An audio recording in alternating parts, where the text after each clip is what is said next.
let's talk about something that doesn't get enough airtime in relationships: your partner's pet.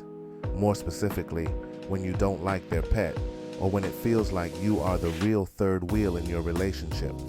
Now, pets are adorable, loyal, and honestly, they didn't ask to be part of your love story.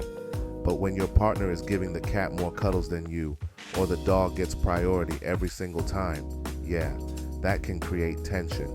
So in this episode of Vibes and Chemistry, we're unpacking what to do when your partner's four-legged roommate is stealing the spotlight and you're just not feeling it. Segment 1, when you just don't like the pet, and that's okay. Let's start with something people are afraid to admit out loud. Sometimes you just don't like the animal, and not in a, oh, I'm just not a dog person way. You genuinely don't vibe with this pet. Maybe it barks at everything. Maybe it sheds like it's trying to carpet the entire apartment. Maybe it smells, growls, claws, or just exists way too close to your face. Or maybe it's deeper than that. Maybe the pet reminds you of a bad experience, like getting bit as a kid. Maybe you're just not into animals in your personal space. Or maybe the vibe is just off, like this creature and I are not going to be friends, and that's not changing. And let's be real, sometimes it's not the pet's behavior, it's how tolerated that behavior is.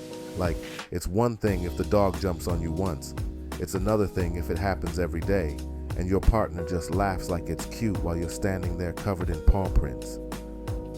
You're not a monster for not falling in love with your partner's pet.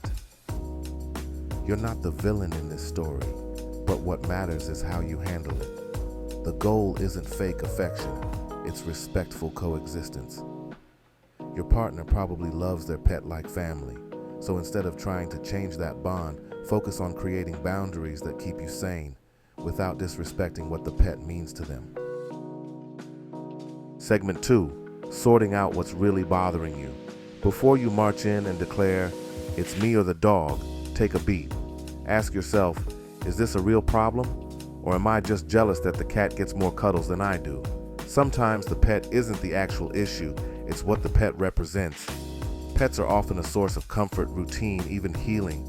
They've been through the breakups, the late nights, the stressful jobs before you showed up. So when you feel overlooked, it might not be about the animal. It might be about where you rank in your partner's life. So, here's your self-check homework.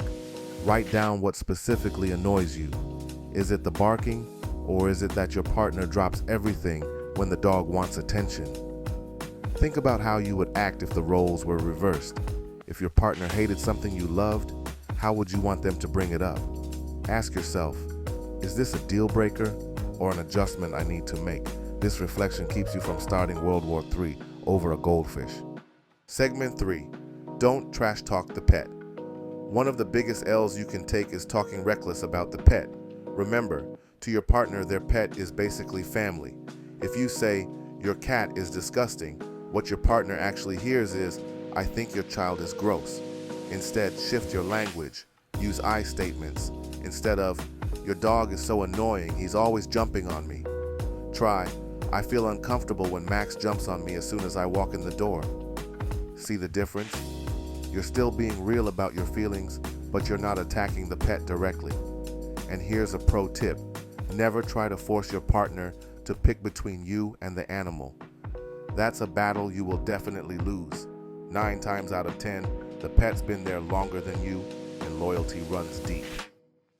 Segment 4, set boundaries. Boundaries aren't about being controlling. They're about creating space where both people feel respected. If you're losing sleep because the dog insists on being in the bed, or you're uncomfortable cleaning up after the cat, you need to be clear about that. Here's what matters. Boundaries should be reasonable, not extreme.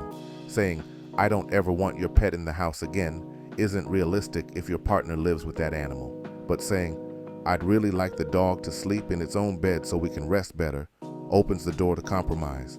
The goal isn't to push the pet out of the picture, it's to make sure you're not silently building resentment. Boundaries protect the relationship as much as they protect your comfort. If you can both agree on small adjustments, you'll avoid bigger conflicts later. Segment 5, find points of connection. You don't have to transform into a full-on animal lover to show respect. Sometimes the effort is what counts. Feeding the pet when your partner's running late, taking the dog for a short walk, or even just learning how the animal likes to be handled can make a difference. Why does this matter? Because when you make even a small effort, you're showing your partner that you see what's important to them. It communicates, I may not be a pet person, but I respect what this pet means to you. That doesn't mean you're pretending.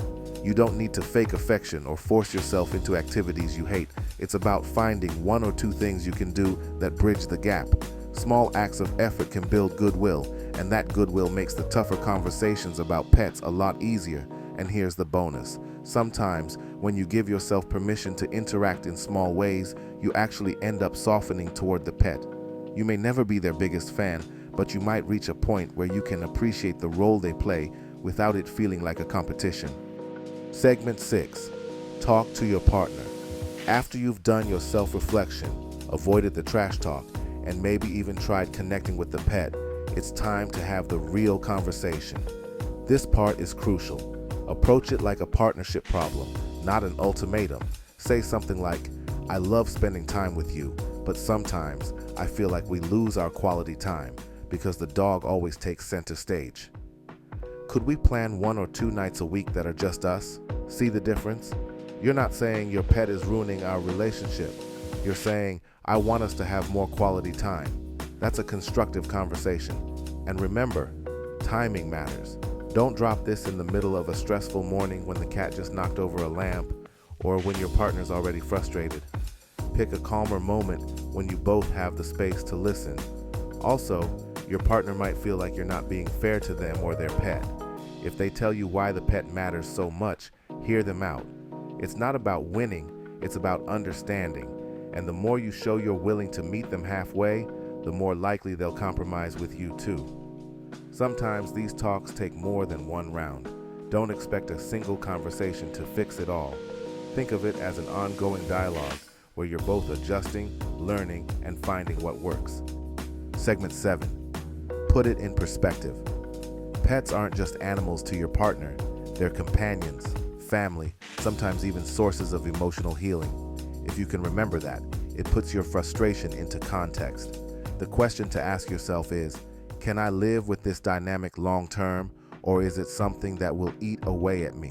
If it's the former, you may just need patience, compromise, and a sense of humor. If it's the latter, you owe it to yourself and your partner to be honest about that sooner rather than later. Relationships always come with third wheels. Sometimes it's work, sometimes it's friends, sometimes it's pets. What matters is how you both handle it together. If you approach it with honesty and respect, you'll either grow closer or you'll gain clarity about whether this relationship is right for you. At the end of the day, this isn't about choosing between you and the animal. It's about making sure the relationship feels balanced and respected. Pets are a big part of people's lives, but so are boundaries, communication, and compromise. If you can be honest about what bothers you, make small efforts to connect, and have real conversations with your partner, you can make space for both love and the leash. I'm Kai. This is Vibes and Chemistry. Thanks for tuning in. Don't forget to like, subscribe, and share your thoughts below. And I want to hear from you. Have you ever felt like your partner's pet was getting more attention than you? How did you handle it? Drop your story in the comments. I'll be checking them out. Until next time, peace.